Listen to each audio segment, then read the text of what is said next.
As the little girl pedaled her bicycle home from school, the sun cast golden hues across her path. Innocence danced in her laughter, oblivious to the lurking shadows. Suddenly, a menacing figure emerged, shattering her world with a swift, cruel act. The tranquility of her afternoon ride shattered, leaving only echoes of terror in its wake. This is the terrible story of Linda Ann O'Keefe. Come and join us as we unravel this horrific crime.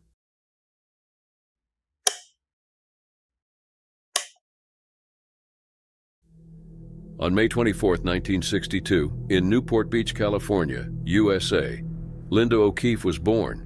Her mother was a seamstress and her father was a machinist. She was raised in a big, close-knit family. There was an elder sister and a younger sister that Linda had. Linda enjoyed sketching, played the piano, and had a deep passion for the natural world and animals. She never passed up the chance to visit the beach, which was only 800 meters from her house on hot summer days. The girl went to summer school and was a Girl Scout as well. When Linda was 11 years old in July 1973, she commuted by bicycle to school virtually every day. One day, she got up early on July 6, 1973, in order to get ready for school. She wore a flower-covered white dress that her mother had fashioned for her that day. Following her meal and her farewell to her family, she had gotten a ride from her piano teacher that morning and did not take her bike to school. This was unusual for her. Still, as you can probably imagine, summer school isn't exactly the most interesting location for an 11-year-old girl. Thus, Linda was eager to start whatever enjoyable activities she had been preparing for the upcoming weekend when the sessions ended at noon. But she did not want to walk home. She decided to phone her mother and request a ride because, as you may recall, she typically rode her bike and wasn't used to walking several miles to get home. When she approached the front office of the school to ask to speak with her mother, the receptionist instructed her to hold on as she was in the middle of a task. To pass the time, Linda went to a neighboring Cornerstone. Since it was the 1970s and kids were allowed to play unsupervised, she saw Denise, a friend, inside the store. They had a brief conversation before parting ways, with Linda making her way back to the school. Subsequently, Denise claimed to have witnessed Linda leave and be approached by a light blue van. Although Denise didn't give it much consideration at the moment, she would eventually become numb at the mere thought of this blue van.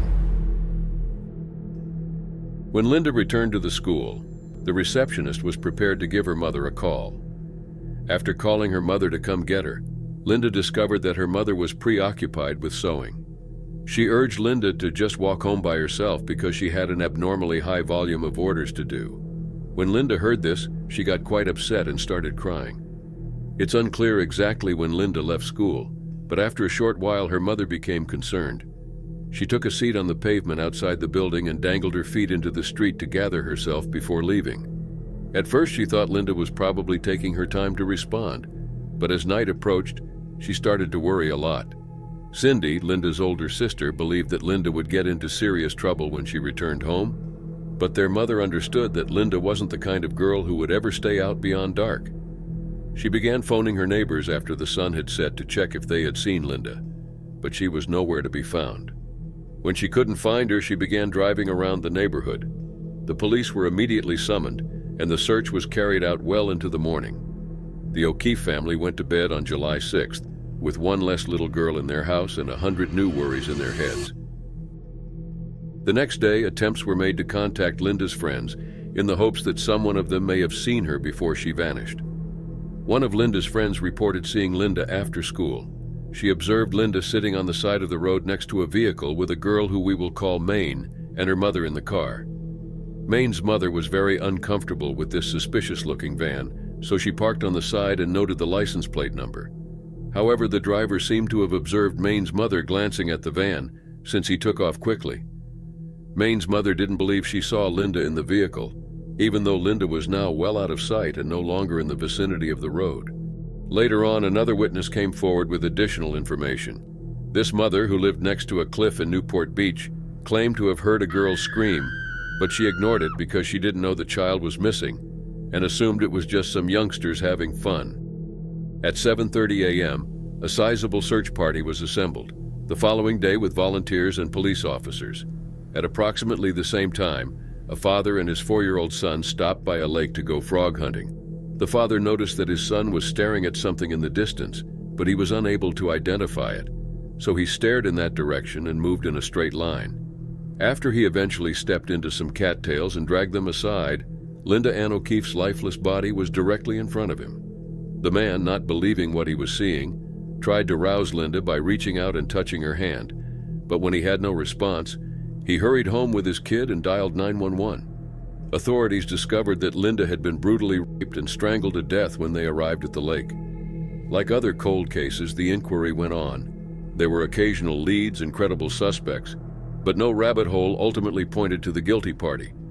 Having exhausted all other options, including hypnotizing the two abduction witnesses, the only thing left to do was wait for the results of DNA testing. The DNA found on Linda's dress was added to the CODIS database in 2000. The database, which stands for Combined DNA Index System, is essentially a sizable collection of DNA samples that investigators can search for records of repeat offenders. When the DNA was added to the database, there were no matches, indicating that the killer had no prior convictions and would not be included in it. The community never forgot what happened to Linda, even though it had been decades since her passing. The kids who knew her and attended her lessons took the narrative to heart and lived each day in Linda's memory. They had faith that things would improve eventually, that the little child who had been lost would receive some justice.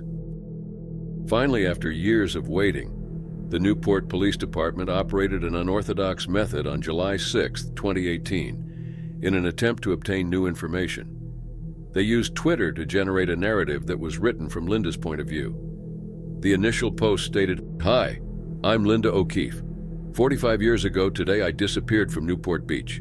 I was murdered and my body was found in the back bay, and my killer was never found. Today I'm going to tell my story."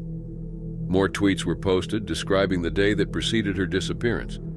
"I'm wearing a dress today. It's white with light blue flowers on it and dark blue trim.